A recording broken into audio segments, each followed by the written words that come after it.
So after 15 months of fighting in Gaza, we have another ceasefire agreement between Israel and Hamas. Now this truce begins on January 19th and is the result of long and complex negotiations mediated by Qatar, Egypt, and the United States.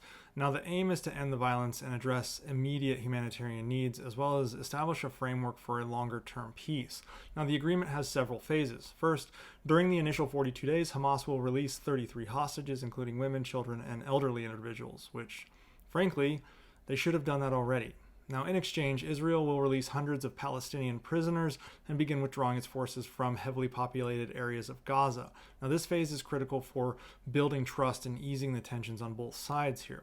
Now, the next step focuses on extending the ceasefire, negotiating the release of the remaining hostages, including male soldiers.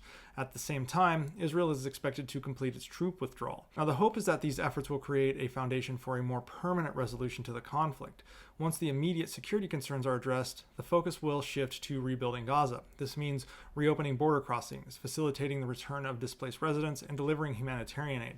The plan includes increasing the flow of aid to over 500 trucks per day, and then 600 trucks per day, which is a huge improvement over the current 37 trucks per day. The reactions to the ceasefire have been mixed. In Israel, there's a sense of cautious relief. Many Israelis, especially the families of hostages, see this as a crucial step towards bringing their loved ones home. However, there's also concerns about whether the ceasefire could limit Israel's ability to counter Hamas militarily in the future, and if Hamas will be able to rebuild.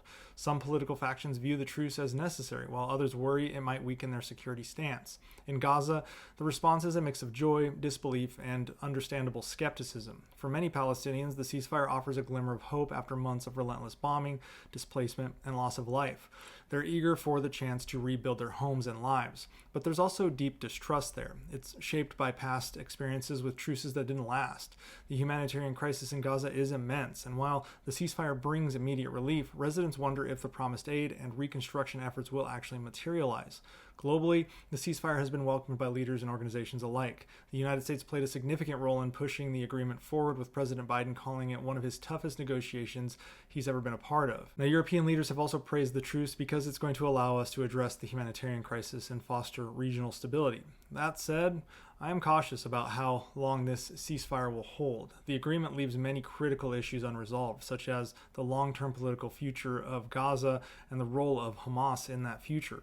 Also left out is what is going to happen to the West Bank, which I'm concerned about because of the ongoing Israeli military operations and settlement expansions in the West Bank. Now, this continues to fuel tensions and could undermine the prospect for lasting peace. Now, another issue is, as this ceasefire is currently written, it could introduce future conflict, as both sides really have not fully achieved their goals, and the agreement demands compromises that may not be sustainable in the long term. I mean, Israel's main goals are to ensure national security, neutralize Hamas, recover hostages, and maintain long-term stability, especially by preventing attacks from Gaza.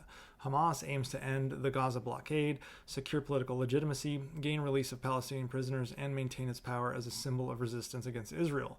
With some 65 hostages still in Hamas control, and clearly Hamas not reaching its goals, as I said, neither side has completely gotten what they want. So this ceasefire is very fragile. There's also concerns about how both sides will handle potential violations or provocations. We saw a ceasefire come and go in November of 2023 after only 7 days. So while I'm cautiously optimistic, the pragmatist in me leads me to believe that this may not last. That being said, both sides were far less willing to negotiate back then, and Hamas was significantly stronger. In the past year, Hamas has been all but decimated. For now, we just need to focus on ensuring the first steps take place. This is the hostage releases, the prisoner exchanges, the humanitarian aid deliveries, and make sure that those are carried out smoothly. This conflict has been absolutely devastating, with over 46,000 lives lost and countless others forever changed. While the ceasefire is a significant development, it's clear that it's only the beginning of a long and uncertain road towards peace. Both Israelis and Palestinians are watching closely, but really wary of the current situation, as also the world waits to see if this fragile truce can lead to something more lasting, or are we just looking at another week or so of ceasefire with some event pulling the rug out from under them and it all comes tumbling down like a house of cards.